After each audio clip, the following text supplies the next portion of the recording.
Hi friends, ಇವತ್ತಿನ ವಿಡಿಯೋದಲ್ಲಿ ನಾನು ಮಾನ್ಯ ಮುಖ್ಯಮಂತ್ರಿಯಾದ ಸಿದ್ದರಾಮಯ್ಯ ಅವರು ಕರ್ನಾಟಕದ ಪಿಂಚಣಿದಾರರಿಗೆ ನೀಡಿರುವ ಸಿಹಿ ಸುದ್ದಿಯನ್ನು ತಿಳಿಸಲಿದ್ದೇನೆ.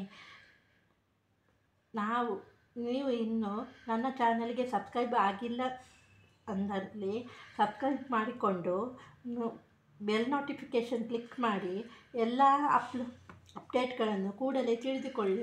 ಕರ್ನಾಟಕ ಸರ್ಕಾರ ಪಿಂಚಣಿದಾರರು NPS ರದ್ದು ಮಾಡಿ OPS ಜಾರಿಗೆ ತರುವಂತೆ ಧರಣಿ ಮಾಡಿದ್ದರು. ಹಾಗೂ ಚುನಾವಣೆಯ ಮೊದಲು ಸಿದ್ದರಾಮಯ್ಯ ಅವರು ನಾವು ಅಧಿಕಾರಕ್ಕೆ ಬಂದರೆ OPS ಜಾರಿಗೆ ತರ್ತೀವಿ ಅಂತ ಭರವಸೆ ನೀಡಿದ್ದರು. ಆ ಭರವಸೆಯನ್ನು ಇಂದು ಪೂರ್ಣಗೊಳಿಸಿದ್ದಾರೆ. ಹೌದು, ಏಪ್ರಿಲ್ 1ರಂದು 2006ರ ಮೊದಲು ನೇಮಕರಾದವರಿಗೆ ಹಳೆ ಪಿಂಚಣಿ ಯೋಜನೆಗೆ ಒಳಪಡಬಹುದು. 13,000 ಪಿಂಚಣಿದಾರರು ಇದರ ಲಾಭ ಪಡೆಯುತ್ತಾರೆ. ಒಮ್ಮೆ ಹೊಸ ಪಿಂಚಣಿ ಯೋಜನೆ OPSಗೆ ಆಯ್ಕೆ ಮಾಡಿಕೊಂಡರೆ ಮತ್ತೆ ಪುನಃ NPSಗೆ ಹೋಗಲು ಅವಕಾಶ ಇರುವುದಿಲ್ಲ.